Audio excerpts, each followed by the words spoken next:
तपाईले गएको नेपाली कांग्रेसले गरेको विरोध हेर्नुभयो भने त्यो स्याल कराए जस्तो उलुलुलु गरेर कराएको पनि थियो क्या त्यहाँ त्यति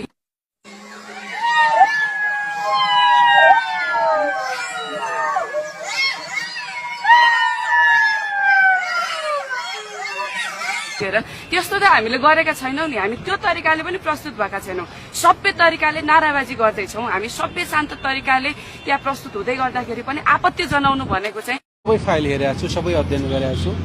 र नेपाली जनताले थाहा पाउनु पर्ने कुरा के छ भन्दाखेरि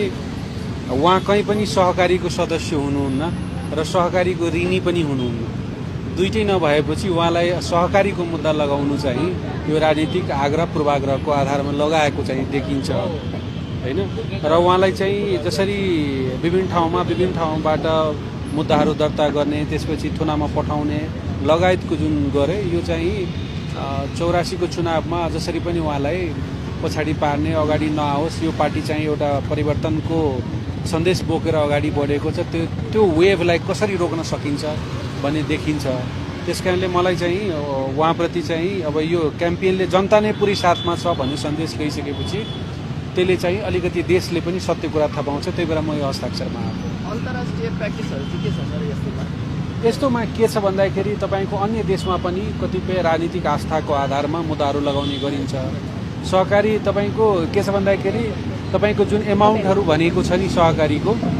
नेपाली जनताले थाहा पाउनु पर्ने कुरा के छ भने मानु सपोज म कसैको घरमा भोज खान गए हैन भोज खाँदाखेरि त्यो घरको चामल दाल तरकारी नमस्कार म प्रमोद न्यौपाने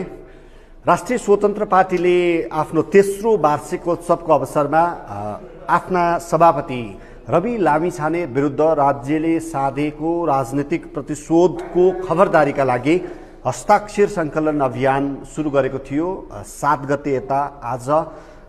14 दिन भएको छ यो 14 दिन देश विदेशमा रहनुभएका सम्पूर्ण नेपालीले अत्यन्तै उत्साहप्रद रूपमा यो अभियानमा सहभागिता जनाएर यो अभियानलाई सफल बनाउन जनस्तरसम्म विस्तार गर्न अत्यन्तै महत्त्वपूर्ण योगदान गर्नुभएको छ यो अभियानमा सहभागी हुने सम्पूर्ण महानुभाव र यो अभियानलाई विस्तार गर्न निरन्तर खटिरहनु भएका पार्टी पंक्ति सबैलाई धेरै धेरै धन्यवाद आज म के महत्त्वपूर्ण विषयमा संक्षिप्त कुराकानी गर्नका लागि उपस्थित भएको छु विशेषतः पछिल्लो समय यो हस्ताक्षर अभियानलाई बदनाम गर्नका लागि यस विरुद्ध अतिरञ्जित प्रचार गर्ने प्रयासहरू पनि विभिन्न कोणबाट भइरहेको छ विशेषतः सामाजिक सञ्जालमा यो हस्ताक्षर अभियानलाई लिएर नकारात्मक प्रचारहरू